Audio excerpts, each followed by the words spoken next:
एक गांव में एक शराबी आदमी था। वह भर दिन बैठकर शराब पीते रहता। शराब पीकर इधर उधर चलता था और गलत सलत बातें बोलता था।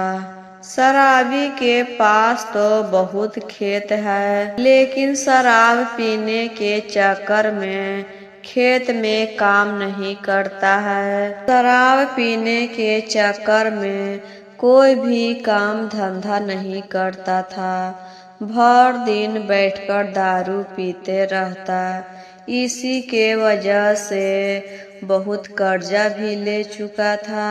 शराबी के पत्नी थी, वह शिव शिष्या थी, शिव के अपना गुरु मानी थी। घर के जल्दी जल्दी काम खत्म करके उसके पास एक छोटा लड़का था।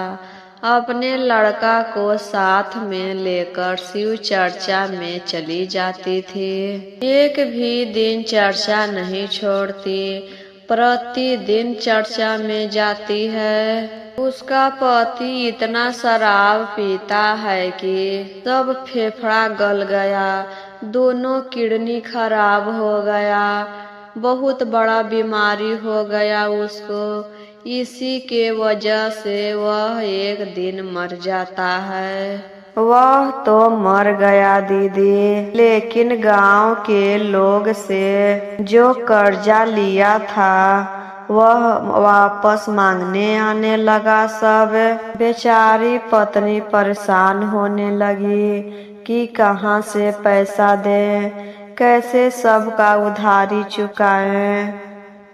तब वह क्या करती है दीदी, उसके पास जो खेत था वह खेत को बेचना स्टार्ट कर देती है। पहले 1 कट्ठा बेची, फिर 2 कट्ठा बेची, उसी से सब के उधारी चुकाने लगी। ऐसे ही करते करते पूरा खेत को बेच देती है। अब तो सब खेत बेच देती है, उसके पास कुछ नहीं बचता है, बस रहने के लिए एक घर बच जाता है। फिर भी उसका कर्जा पूरा नहीं होता है दीदी। जिसका जिसका पैसा बचा था वह आते रहता था मांगने के लिए, दरवाजा पर आके गाली गलौज करता था, फिर चला जाता था। अंत में बेचारी करती तो क्या करती, उसको घर भी बेचना पड़ गया। घर को बेच देती है और सबको पैसा चुका देती है। सबके पैसा चुकाने के बाद अपने बेटे को गोदी में लेती है और घर छोड़कर चली जाती है। जाते जाते जंगल में चली जाती है और एक पेड़ के नीचे बैठकर आराम करने लगती है। तभी उसका बेटा कहता है, माँ माँ हमको बहुत जोर से भूख लगा है, हमें कुछ खाने के लिए दो। माँ कहती है, ठीक है बेटा, अभी हम कुछ सोचते हैं, कहाँ से खाना लाएं, क्या करें। उसी पेड़ के नीचे बच्चे को छोड़ देती है और खाना के इंतजाम करने के लिए आगे बढ़ती है तो देखती है उसी जंगल में एक कुटिया है और कुटिया के अंदर साधु बाबा रोटी पका रहे थे। वहाँ पर जाकर बेचारी कहती है, बाबा मेरे बच्चा के खाने के लिए 1 रोटी दे दीजिए। तो साधु बाबा उसे 2 रोटी देते हैं और कहते हैं, बेटी 1 रोटी तू खा लेना और 1 रोटी अपने बेटा को खिला देना। रोटी लेकर अपना बेटा के पास आती है और बेटा को रोटी खिला देती है। उसके बाद 1 रोटी अपने खाती है। खाने के बाद माँ और बेटा उसी पेड़ के नीचे दोनों सो जाते हैं। सुबह उठते ही बेटा फिर से खाने के लिए मांगने लगता है। माँ माँ बहुत जोर से भूख लगा है। बच्चा को तो हाली हाली भूख लगता है। उसको क्या समझ में आ रहा था कि मेरे पास कुछ नहीं है तो माँ को हम तंग ना करें। वह तो अभी बच्चा था, उसको कुछ नहीं बुझा रहा था कि माँ हमको लिए खाना कहाँ से लाएगी। उसको तो भूख लगता था और खाने के लिए मांगने लगता था। माँ कहती है, ठीक है बेटा, दे रहे हैं खाने के लिए। बेटा से कह तो देती है कि खाने के लिए दे रहे हैं, लेकिन सोच रही है कि कहाँ से खाने के लिए दे, क्या दे। रोज रोज तो हम साधु बाबा से नहीं मांग सकते हैं।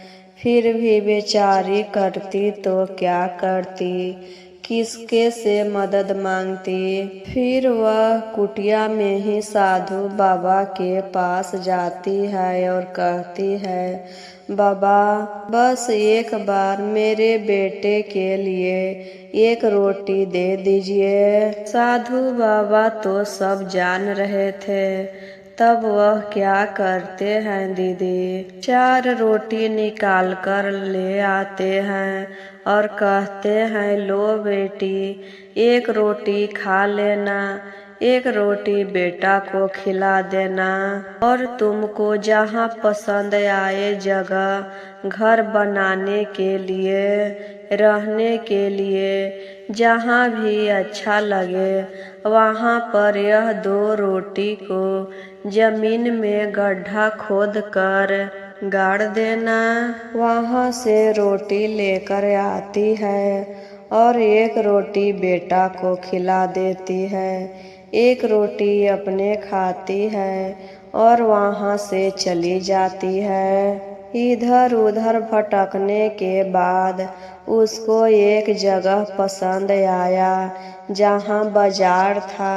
बाजार के बाहर ही उसको जगह अच्छा लगा।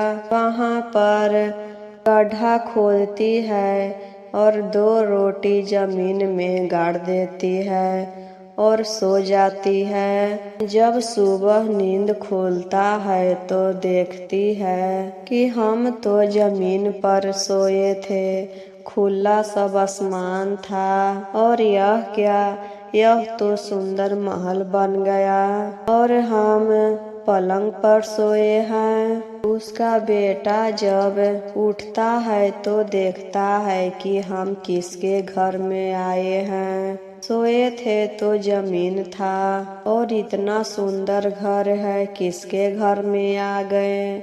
फिर वह मन ही मन सोचता है कि मेरी माँ कुछ गलत काम की है, इसी के वजह से इतना सुंदर घर मिला है। जब बड़ा हो जाता है, शादी के योग्य हो जाता है, तो माँ एक लड़की देखकर अपना बेटा के शादी कर देती है। शादी होने के बाद जब चौका पर चुमावन होता है, चुमावन होने के बाद सबके पैर छुआ जाता है, तो चुपके से अपनी पत्नी से कहता है, सुनो, सबके पैर छूना लेकिन मेरी माँ को पैर मत छूना।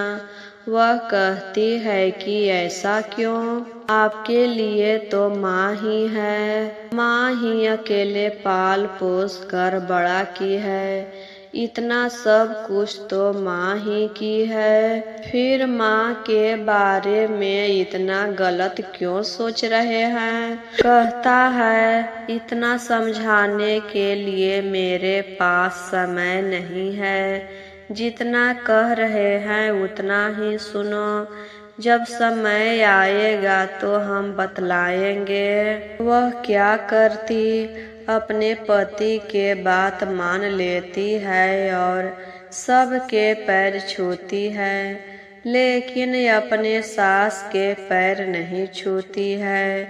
यह देखकर सास को बड़ा दुख होता है, लेकिन कुछ नहीं कहती है। सब लोग कहते हैं, अरे बहन, तुम्हारी बहू तो तुम्हारा आशीर्वाद नहीं ली। तब वह कहती है, हाँ बहन, ले ली है ना, तुम सब नहीं देखी है। मेरा आशीर्वाद तो सबसे पहले ली है। बाद में उसका बेटा अपने पत्नी से कहता है, मेरी माँ बहुत बदमाश है, उससे बातें नहीं करना, दूर रहना। मेरी माँ गलत काम करती है। एक साधु बाबा है, उसी से हर बार मदद मांगने जाती है।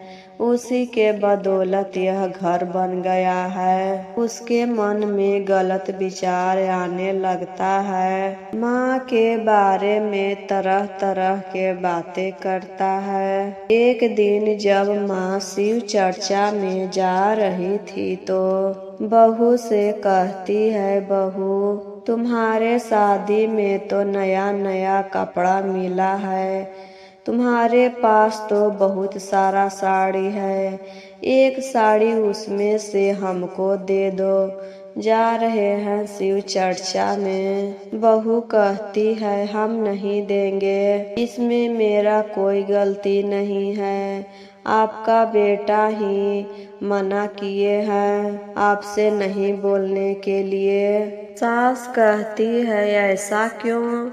तो बहू कहती है, आप उन्हीं से जाकर पूछ लीजिए कि ऐसा क्यों कर रहे हैं, हम आपको नहीं बता सकते हैं। इतना सुनती है तो उसको बहुत दुख होता है और उसी दिन से वह घर छोड़कर चली जाती है कि जब मेरा बेटा हमको से बातें करने के लिए मना कर रहा है और खुद नहीं बोल रहा है, तो उसको से बातें करने का क्या मतलब है। उसको लिए हम कितना कुछ किए और आज जब बड़ा हो गया तो मेरे साथ ऐसा व्यवहार कर रहा है।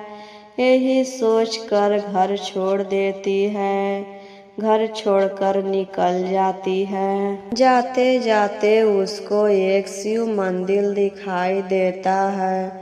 उसी मंदिर में जाकर रहने लगती है, भगवान के पूजा पाठ करने लगती है। उसी मंदिर में जो फल चढ़ाया जाता था वही खाती थी और रहती थी, भगवान के भजन कीर्तन करती थी। और इधर जो बेटा था, माँ के घर छोड़ने के बाद वह गरीब होते जा रहा था। उसके पास कुछ नहीं बचा।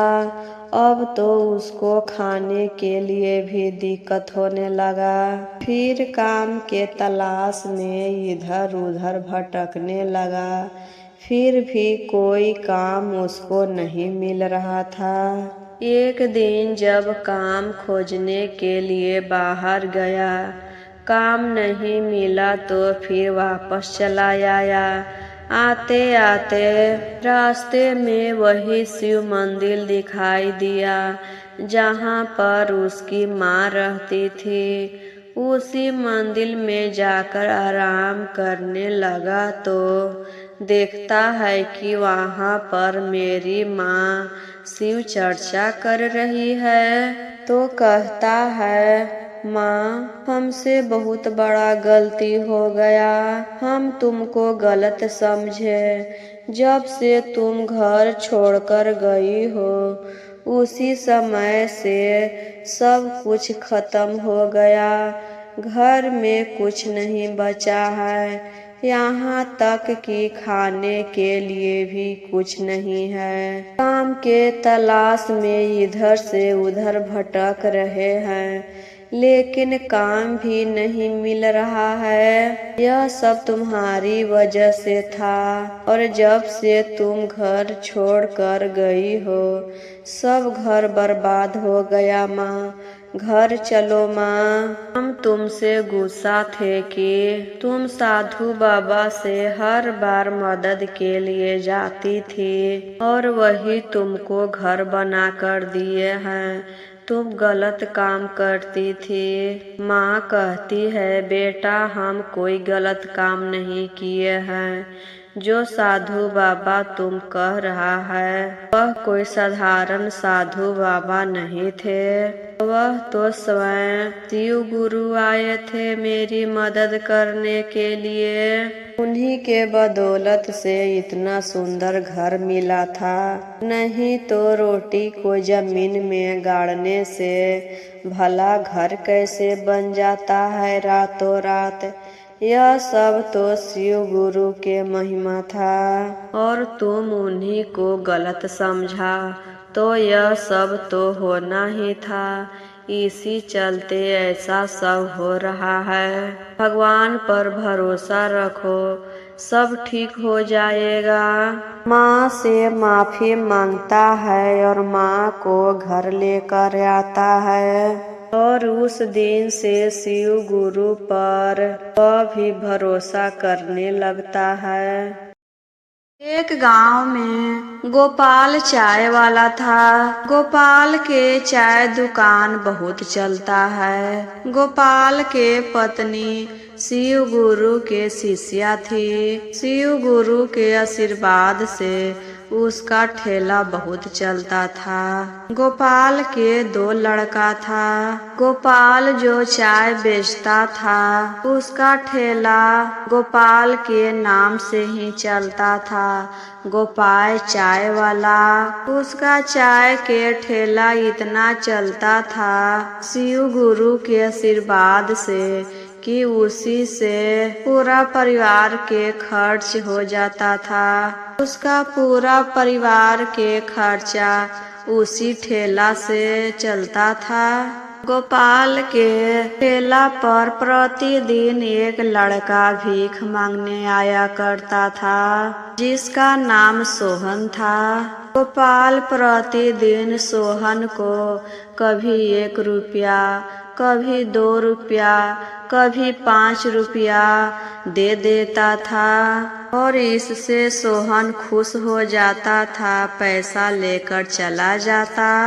एक दिन जब सोहन गोपाल के ठेला के पास आया भीख मांगने, तो उसी समय गोपाल के पत्नी गीता अपने पति से मिलने चाय के दुकान पर आई थी। कोई के पति किसी चीज का दुकान करता है या कोई भी काम करता हो, पत्नी दुकान पर जरूर जाती है कभी कभी देखने के लिए कि कैसा दुकान चल रहा है, मेरे पति कैसे काम कर रहे हैं। तो यही देखने गीता गोपाल के पास गई थी।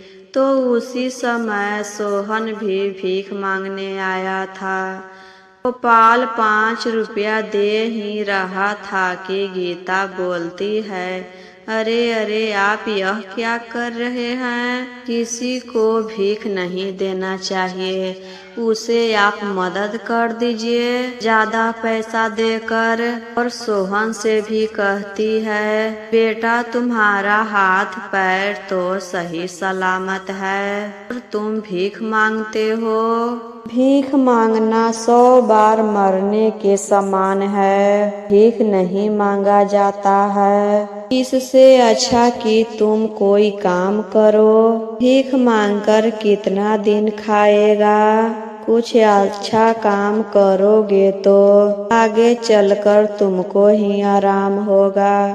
और आज तुम भीख मांगते हो तो आज खाते हो, कल मांगते हो तो कल खाते हो। कभी तुम बीमार पड़ जाते होगे तो क्या खाते होगे। इसी चलते कमा कर खाना चाहिए, मेहनत करके खाना चाहिए। जब ईश्वर हाथ पैर दिए हैं और हाथ पैर सही सलामत है तो भीख मांगकर कभी नहीं खाना चाहिए बेटा, कमा कर खाना चाहिए। कमाने में लाज शर्म नहीं करना चाहिए। भीख मांगने में तो 100 बार मरने के समान होता है। एक बार भीख मांगोगे तो 100 बार मरोगे। तो जोड़ो, तुम प्रतिदिन भीख मांगते हो तो कितना पैसा तुमको मिल जाता है। फिर गीता का करती है, अपने पति से 500 रुपया मांगती है और सोहन को देती है, बेटा तुम इस पैसे से कुछ बिजनेस करो, भीख मांगने से कुछ नहीं होगा। तब वह 500 रुपया लेता है और जाते ही देखता है कि वहाँ पर एक लंगड़ा आदमी कसरत कर रहा था, सर्कस दिखा रहा था और उसका हाथ पैर नहीं था, फिर भी काम कर रहा है। तो यही देखकर वह सोच रहा है कि देखो तो यह बेचारा लांगड़ है, फिर भी कमा कर खा रहा है और मेरा हाथ पैर तो सही सलामत है, फिर भी हम प्रतिदिन भीख मांगकर खा रहे थे। मालकिन ने अच्छा की जो हमको रास्ता दिखाई और मदद की 500 रुपया देकर, लेकिन हम इस 500 रुपया को क्या करें? 500 रुपया से क्या बिजनेस करे? यही सोच सोच कर पूरा बाजार घूम गया कि 500 रुपया में क्या होगा, क्या खरीदे, क्या बेचें, उसको कुछ समझ में नहीं आ रहा था। फिर वह गोपाल के ठेला के पास गया और वहाँ पर बैठा था। तो गोपाल कहता है, फिर तू आ गया भीख मांगने, 500 रुपया तुमको मिला था, वह क्या किया? तब सोहन कहता है, मालिक हम इस बार भीख मांगने नहीं आए हैं, इस बार हम चाय पीने आए हैं और हमको समझ में नहीं आ रहा है कि हम क्या बिजनेस करें 500 रुपया में। आप हमको एक चाय पिलाइए, उसके बदले में हम पैसा देंगे, फ्री में चाय हम नहीं पिएंगे। तब गोपाल सोहन को चाय पीने के लिए देता है और उसके बदले में सोहन पैसा देता है। तो गोपाल कहता है, बेटा रहने दो। सोहन कहता है, नहीं मालिक, मालकिन बोली है कि किसी से भीख नहीं मांगना चाहिए, 100 बार मरने के समान होता है, तो आपको पैसा लेना ही होगा। गोपाल कहता है, तो तूने सोचा क्या बिजनेस करेगा? सोहन कहता है, नहीं मालिक, पूरा बाजार घूम गए हैं, लेकिन हमको तो कुछ पता ही नहीं चल रहा है कि क्या बिजनेस करे। सोच रहे हैं कि क्यों ना हम चाय के ठेला लगाएं आपके तरह। आपका ठेला देखिए तो कितना चलता है और 500 रुपया में हम क्या बिजनेस कर लेंगे। गोपाल कहता है कि ठीक है बेटा, तुम जो करना चाहते हो वह करो, लेकिन ठेला तुम कहाँ लगाएगा? सोहन कहता है, मालिक हम अपना ठेला यहीं पर लगाएंगे। तो गोपाल कहता है, बेटा तुम यहाँ पर ठेला लगाएगा तो तुम्हारा ठेला नहीं चलेगा, क्योंकि यहाँ पर तो सब मेरे हाथों के चाय पीते हैं, तो सब लोग मेरे ठेला के पास चले आएंगे। तुम्हारा ठेला नहीं चलेगा बेटा, तुम बाजार के दूसरे छोर पर जाकर ठेला लगा सकते हो वहाँ पर तुम्हारा ठेला अच्छा से चल जाएगा। सोहन कहता है कि ठीक है मालिक, हम दूसरे छोर पर ही ठेला लगाएंगे। उसके बाद गोपाल से आशीर्वाद लेता है और चला जाता है। बाजार में जाकर एक ठेला खरीदता है और चाय बनाने के लिए सामान खरीदता है और बाजार में दूसरे छोर पर जाकर अपना चाय के ठेला शुरू कर देता है। शुरू में तो उसके ठेले के पास कोई नहीं आ रहा था। सोहन सोचता है कि क्या करे, सब पैसा लगता है कि पानी में चल जाएगा। फिर वह आते जाते आदमी को पकड़ पकड़ के कहता था, चाचा मेरे पास चाय बिकता है, चाय पी लीजिए। भैया मेरे पास चाय पी लीजिए। आप मेरे यहाँ के चाय पिएंगे तो भर दिन आपका शुभ जाएगा, आपका दिन मंगलमय होगा, रुका हुआ काम आगे बढ़ेगा। आप चाहे तो कम पैसा दीजिएगा लेकिन चाय पी लीजिए, चाय पीने से थकान दूर होगा। वह इतना अच्छा से बोलता था कि एक दो आदमी आने लगा चाय पीने के लिए और प्रतिदिन ऐसे 1 2 4 5 आदमी बढ़ते जा रहा था। वह इतना अच्छा से बोलता था और बहुत अच्छा व्यवहार था कि सब लोग चाय पीने आने लगे। उसका चाय के दुकान अच्छा से चलने लगा। उतना अच्छा चाय तो बेचारा नहीं बना पा रहा था जैसा गोपाल बनाता है, फिर भी उसका व्यवहार और बोली से सब लोग चाय पीने लगे। उसका दुकान खूब चलने लगा और इधर गोपाल के दुकान पर कोई आदमी नहीं आता था। अब उसका घर खर्च भी चलाना मुश्किल होने लगा क्योंकि उसका दुकानदारी एकदम ठप पड़ गया। एक भी आदमी नहीं आता था। सब लोग आते जाते बातें करते थे, वह चाय वाला कितना अच्छा लड़का है, कितना अच्छा से बोलता है, कितना अच्छा व्यवहार है। यही बात सुनकर गोपाल सोहन से मिलने गया। वहाँ जाता है तो सोहन गोपाल को देखकर पैर छूकर आशीर्वाद लेता है और कहता है, मालिक आप यहाँ क्या करने आए हैं? बैठिए, आपको हम चाय पिलाते हैं। आपके चाय जैसा स्वाद तो मेरे चाय में नहीं है, फिर भी आप पीजिए। बैठकर गोपाल चाय पीता है। सोहन कहता है, मालिक आपका दुकान कैसा चल रहा है? अच्छा से तो चल रहा है ना?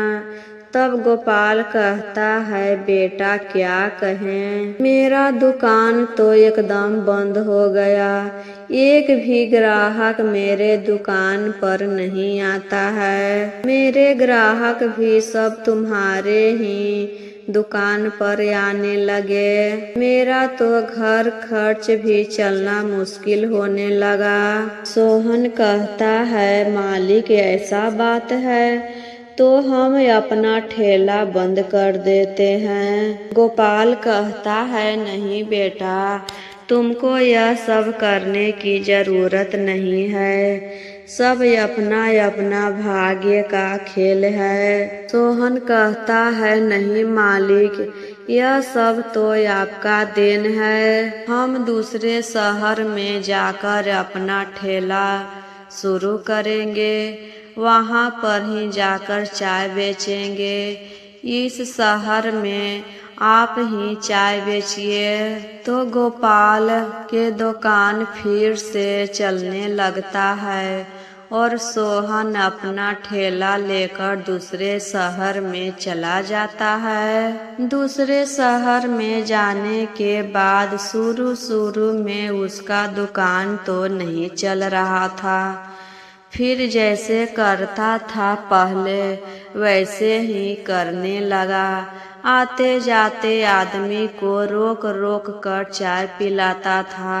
चाची चाय पी लीजिए, दीदी चाय पी लीजिए, आपका दिन शुभ होगा, आपका दिन मंगलमय होगा। सुबह सुबह चाय पीने से ताजगी आती है, आपका रुका काम हो जाएगा। ऐसे ही करके बातों में लाकर सबको चाय पिला देता था। ऐसे ही प्रतिदिन करने के बाद कस्टमर आने लगे चाय पीने के लिए और प्रतिदिन ग्राहक बढ़ते ही जा रहा था। उसका ठेला खूब चलने लगा। जब ढेर पैसा जमा हो जाता है तो एक खेत खरीद लेता है। उसके बाद फिर पैसा जमा होता है तो सुंदर बंगला बना लेता है, गाड़ी भी खरीद लेता है। और इधर गोपाल के जो 2 बेटा था वह बड़ा हो गया था। गोपाल अपने दोनों बेटा को शादी कर देता है। शादी करने के बाद दोनों बेटा अपनी अपनी पत्नी को लेकर बाहर कमाने के लिए चला जाता है। दोनों बेटा अलग अलग शहर में रहने लगा और यहाँ पर गोपाल और गोपाल के पत्नी दोनों अकेले हो गए। गोपाल के पत्नी के बच्चा में बहुत प्यार था, बच्चा खिलाने का बहुत शौक था, लेकिन उसका दोनों बेटा तो बाहर रहता था। जब पोता पोती हुई तो अपने बेटे के पास गई, कुछ दिन रहती थी और चली आती थी। लेकिन दोनों बेटा गांव नहीं आता था, अपने माता पिता को याद भी नहीं करता था। एक बार दोनों भाई आपस में बातें करता है, भैया पिताजी के पास तो बहुत पैसा होगा, चाय के दुकान बहुत चलता है, चलिए हम दोनों पिता के पैसों में से बंटवारा कर लेते हैं। यही सोचकर दोनों भाई गांव वापस आता है और कहता है, पिताजी हम दोनों को पैसा के बहुत जरूरत है, आपके पास जो जमा पूंजी है हम दोनों भाई को बांट दीजिए।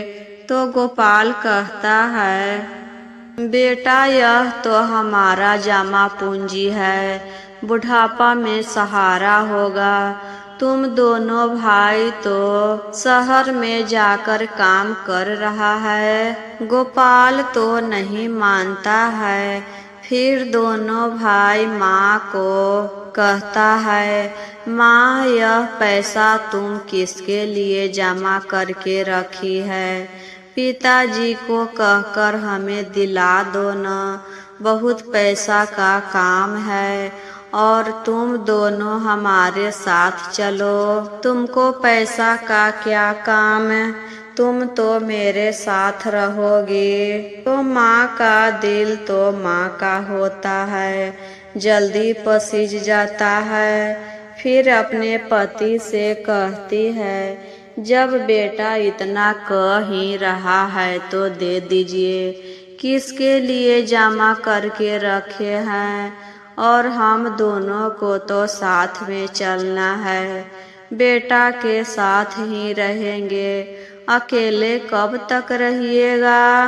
तब गोपाल पत्नी के बातें मान लेता है और अपना जमा पूंजी दोनों बेटा को दे देता है। जब पैसा मिल गया तो दोनों भाई बहुत खुश हो जाता है और दूसरे दिन 4 बजे भोर में ही उठकर जाने के तैयारी करने लगता है।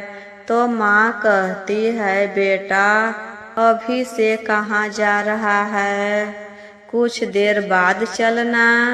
तो बेटा कहता है, माँ अभी पिताजी सोए हैं, जा रहे हैं, सामान और बीवी बच्चों को छोड़कर आएंगे तो फिर तुम दोनों को लेकर चलेंगे।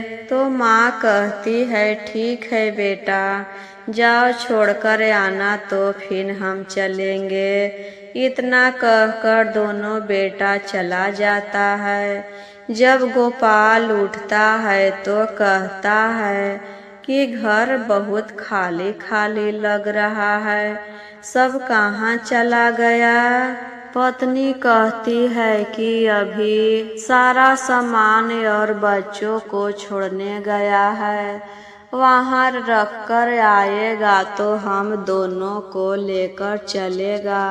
गोपाल तो समझ जाता है कि यह दोनों यहाँ पर पैसे के लिए आया था, पैसा ले लिया तो चला गया, अब थोड़े न हम दोनों को लेने आएगा। एक दिन गोपाल चापाकल पर गिर जाता है, उसका पैर फिसल जाता है तो उसका कमर टूट जाता है, अब उसको उठ बैठ नहीं हुआ रहा था। गोपाल के पत्नी उसे डॉक्टर के पास ले जाती है। डॉक्टर कहता है कि यहाँ पर इसका इलाज नहीं होगा, शहर में ले जाना होगा। यह बात सुनकर वह कहती है, हम कहाँ से इलाज करवाएंगे, मेरे पास तो पैसा भी नहीं है। उसके बाद फिर अपने बड़े बेटे के पास फोन लगाती है तो बेटा कहता है, माँ मेरे पास पैसा नहीं है, पैसा खर्च हो गया। फिर छोटे बेटे के पास फोन लगाती है, छोटा बेटा भी यही कहता है कि पैसा नहीं है, सब खर्च हो गया। माँ कहती है, हम अपना जमा पूंजी तुम दोनों को दिए थे, वह पैसा हमको दो। बेटा कहता है, माँ वह पैसा भी खर्च हो गया, मेरे पास अब कुछ भी नहीं है।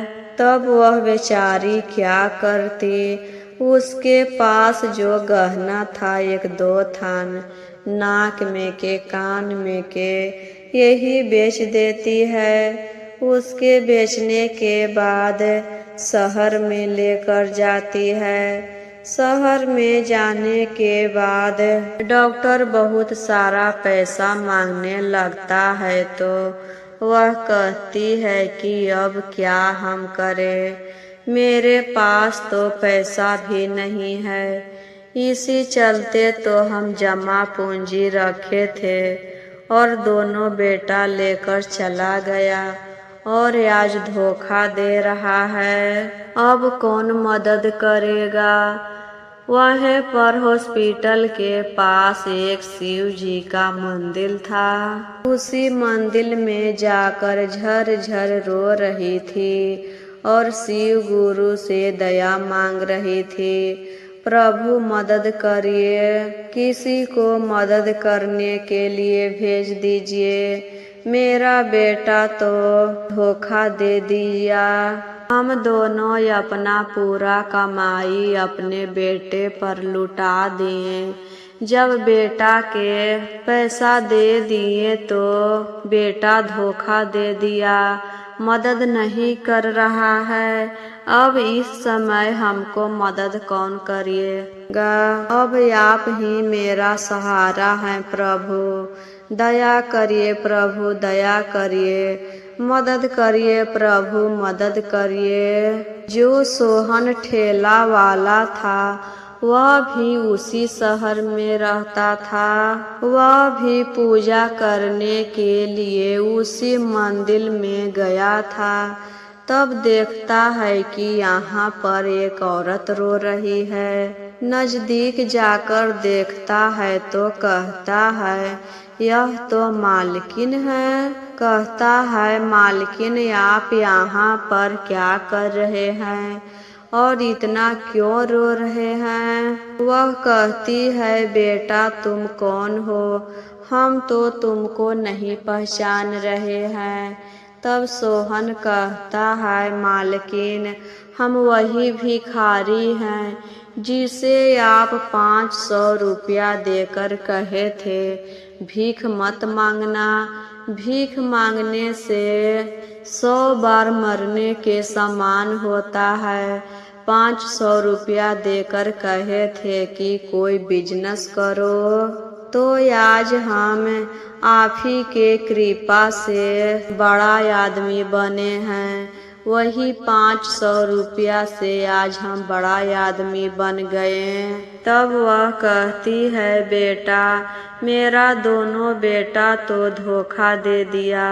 मेरा सारा पैसा लेकर चला गया है और आज मेरे पति बहुत कष्ट में हैं।